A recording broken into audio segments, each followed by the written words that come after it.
Mugamba mutya bana Kampala, mugamba mutya bana Uganda, mwena musizidde okuba nti mutulaba okutuuliriza oba oliawo n'okuba nti mutufollowinga nga bulijjo oba mpita Ntambi Jimso Namonrich Boya Maxudi Junior Made in Uganda. Webale kuba nti otambula naffe ebbanga lyonna. Ngenda kusaba blood wange genda maaso n'okuba nti liking ha video eno, ate genda maaso n'okuba nti otubulira wajjo sinzidde okuba nti otulabira n'okuba nti oba oliawo era ogenda maaso n'okuba nti otuwa opinion yo okusinzira ku kikyowulidde nekikyolabye mpola mpola. Kenzo wakugenda maaso n'okuba nti alumya ba Bobi Wine obusibe, agenda maaso n'okuba nti alumya ba Jose Chameleone obusibe, ajja agenda maaso n'okuba nti alumya eyali munankiniwe amanyikiddwa nga Rema Namakula obusibe, ajja agenda mu maaso n'okuba nti alumya Uncle Bebe obusibe, Gravity omutuju n'abayimbi abalala abamwerijjako, ajja agenda mu maaso n'okuba nti abalaga nti ye yabasukkuluma. Bweyogera ku muyimbi ow'amaanyi okuva mu Uganda bajja kuletera Eddy Kenzo Musuza tagali oyono wa tabo ddala made in Uganda tagambibwako. Kenzo for the first time Uganda esobodde okuba nti efuna oluyimba lwayo olusooka ku Billboard chart mu United States of America. Nkidamu for the first time Uganda esobodde okuba nti efuna oluyimba olusooka okugenda ku Billboard chart mu ggwanga lya America, ng'era oluyimba luno si lwa mulala lwa musajja mukulu amanyikiddwa nga the BET Award winner Young Mandela, African Prince, Tata Amal, Tata Maya, omusajja gwenjogerako bamuyita Dirisa Musuza oba abasinga gwe tuyita Eddy Kenzo BET Award winner. Nekyo kirabidde East Africa Best Afrima Award winner yakyasinza okuba nti awininga za Afrima mu region ya East Africa. Wetogera Kenzo yabikoze natera oluyimba lwe baluyita Love featuring omusajja amanyikiddwa nga Matt luli ku Billboard era nga oluyimba luno luli mu namba ya 49. Why Kenzo? Why Kenzo? Wachi kino kyamaanyi? Butunulira abayimbi aba Nigeria ensonga lwaki bakyali very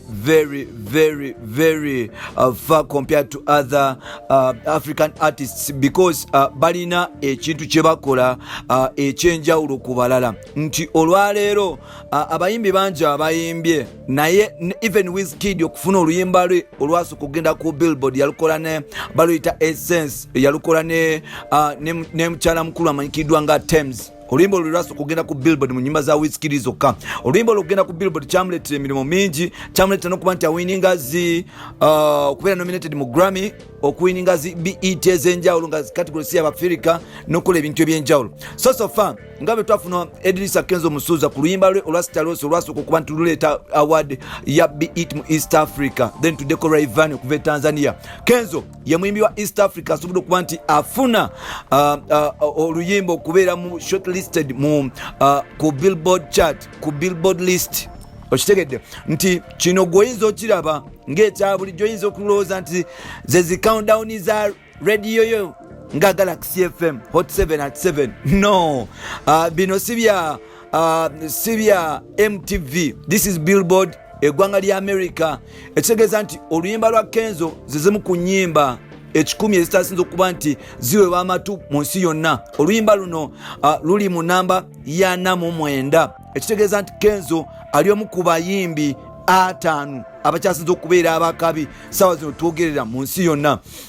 And now gwe Munnayuganda ojja kwebuuza why Kenzo yakikola atya, lwaki abayimbi abalala bakyaganye n'ebibuuzo bwe bityo. Nga twetegekera ennaku z'omwezi 12 awagenda okubeera Eddy Kenzo Musuza Festival wali ku Airstrip Kololo. Kenzo amanyi kye bayita music business. Ekisooka omuyimbi gwe bakoze naye bamuyita Mati, asobodde okuba nti atambulako mu mawanga ag'enjawulo. I think oyo muyimbi mu Ivory Coast, I think if I'm not mistaken. Nti abalina tageti yaabwe nti bw'otunulira abayimbi bannayuganda bataginga nnyo ensi ezoogera oluzungu. Kenzo yakimufuula ow'amaanyi atajetinze ensi ezoogera French n'Oluwalabu. Nti Kenzo wamaanyi mu Ivory Coast, wamaanyi mu Senegal, wamaanyi mu Angola, wamaanyi mu Congo, wamaanyi mu nsi za Bufaransa, wamaanyi mu nsi ezoogera Spanish. Okitegedde nti ye market gye tutalaba etali competitive nnyo Kenzo agenza mu maaso n'okuba nti apenetratingamu. Kati mu abayimbi bammwe abalala ne badde okwagala okukompitinga Abanigeria mu space y'Abanigeria ate nga bo babeera Uganda tebasobola kweteekamu ssente kufuna space ng'Omunigeria gy'abeeramu. Nti bwe tunulira omuyimbi Omunigeria asobola okukwata ssente katugeze Burna Boy yamala emyaka 10 e Bungereza ng'amaze okugwa e Nigeria nga musical takyatambula, n'akwata nafuna musical break n'agenda e Nigeria n'akomawo n'akola oluyimba lwe bayita Bailando olwasobola okuba nti lutandika okuba nti lumukomyawo afuna comeback olwo. Bailando lwakuba ku nsi zonna n'ateekawo ennyimba ndala. Bw'otunulira omuyimbi katugezaani omutoto tawo bamuyita Wizkid, nti Wizkid yasobola okuba nti ava ne mu Nigeria n'agenda e South Africa okusobola okusettolinga n'okufuna ku ID empya. Eyo gye yava n'atandika okuba nti agenda mu America okusobola okuba nti awangalirayo okufuna global market. So bw'obanga oyagala okukompitinga n'abayimbi bwe batyo olina okuba nti okola ekyenjawulo. Nti Kenzo olwaleero asobola okuba nti afuna omukisa n'agenda mu nsi ez'enjawulo. Kenzo asobola okuvaano n'agenda e France n'amalayo ebbanga. Kenzo asobola okuvaano n'agenda mu Ivory Coast gyagula ennyumba n'amalayo ebbanga, nayiga ku lulimi, nayiga ebintu nga bitambula, nayiga ebintu ebyenjawulo. So Kenzo asobola okuba nti yeeteeka mu capital obudde okusobola okutuuka ku kyaliko. So nga ate abayimbi baffe wano abalala bali bya Just Kasankuba H2O, nefuna omukyala Sugar Mami asobola okumpayo emitwala ogumu ogwa $, neneeyagala nefuna asobola okumpayo akamotoka. Obulamu bwabwe butambulirawo. Kyova olaba nti Kenzo akyabasuukulumyeko mpola mpola. Awo se Bebe Cool alina oluyimba ne Davido. Bebe Cool alina oluyimba ne Yemi Alade. Bebe Cool alina oluyimba n'omuyimbi awo omulala I think mu America. But it's still Bebe Cool. Ekikyamukutte ebigere it is because yakwata obulamu bwe bambi munyambeko banyabo. Nti yakwata obulamu bwe n'abuteeka ku NRM ate Balamu n'amusalayo nti sente ze yali asuubidde okukwata emitwalo ng'esatu egya $, yali okushootinga video ne Davido takyazifunye because NRM yamala omukozesa n'emusulawo. So omusajja n'asigala mu bbanga era ddedde ali awo. So Kenzo kyeyakola yabbayo $8,000,000 n'afuna connection ye teyayokya nnyo. Museveni yamuyita n'amwayo $8,000,000 n'azibbayo n'investinga mu kariya ye. Era sofa ebyo oba oliawo bye bigenda mu maaso. Njagala mutunulire n'omuyimbi omulala ayinza okukola ebintu nga Bebe byasobola okukola. Ye muyimbi oba muyita Walukaga Shafik munakawempe abasinga muyita Fik Famaika, nti yakutte projects z'empya naziwa Gayo Nigeria oba munagana gwe bayita Mr Easy, nti nakwata album ne bagipitchize wonna ku Tidal, ku Spotify, ku Boomplay, ku Deezer, buli wonna w'osuubira, ku YouTube, buli wonna w'osuubira awali Digital Music Store album ye eri namba.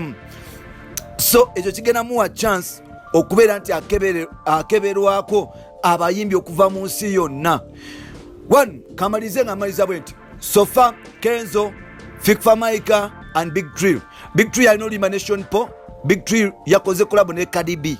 Ababadde ku Afro Paroza festival wali ku Cricket Oval mwalabye Big Trill nga sampling eze nyimba. Kyatwalira Big Trill omwezi mula emyezi gyonna okuva yakola part after part ng'abeera Nigeria. Kyamutwalira ebbanga lyonna nava Nigeria n'agenda mu America okufuna collab ezo. Albamu ye eriko abayimbi bonna b'omanyi abakabi okuva Nigeria paka ne mu America. Kenzo asobola okuba nti atukiikirira era yogayoga Edisa Kenzo Musuuza ku Billboard kwotudde ebirungi obifunye tukwagaliza birungi byereere. Young Mandela African Prince nja kubuuza ekibuuzo gwali eyo ng'ogyeko Kenzo, ng'ogyeko Fik Famaika, ng'ogyeko Big Trill, muyimbi ki omulala gw'olaba asobola okukola ebintu Kenzo byakoze? Ayinza okukola ebintu nga Big Trill byali mu kukola, ayinza okukola ebintu nga Fik Famaika byakola. Genda maaso n'okuba nti ompa opinion yo mu comment section yawo. Genda maaso n'okuba nti oleka video eno joka bakuleka video eno gye okukoma okutambula n'abalala okumanya ebirungi ebifa mu Uganda. Bampitantambi Jimso, Number One Rich Boya, Maxudi Junior, Kinjo Chankimize naye ng'ate ndi unapologetic buli kyenteekayo kiba kyekyo sitiisibwa sikangibwa nze ndi meto paka mu part 2